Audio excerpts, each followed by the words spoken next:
Hamas যুদ্ধবিরতি না মানলে এখনই গাজার এক অংশ নিয়ে নেবে ইসরায়েল। গাজার এক অংশ এখনই দখলে নেওয়ার হুমকি দিয়েছে ইসরায়েল। ইতিমধ্যে সেনাবাহিনীকে সেই নির্দেশনাও দিয়েছে দেশটির প্রতিরক্ষা মন্ত্রী ইসরায়েল কাটজ। এদিকে গতকালও গাজার বিভিন্ন স্থানে স্থল অভিযান পরিচালনা করেছে ইসরায়েল।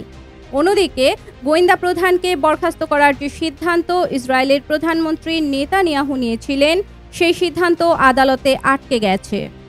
বরং নেতানিয়াহুর বাড়ির সামনে বিভিন্ন দাবিতে বড় ধরনের বিক্ষোভ হয়েছে। প্রতিবেদনে বলা হয়েছে, প্রতিরক্ষা মন্ত্রী ইসরায়েল কাটজ আরও স্থল অভিযান পরিচালনার নির্দেশ দিয়েছেন।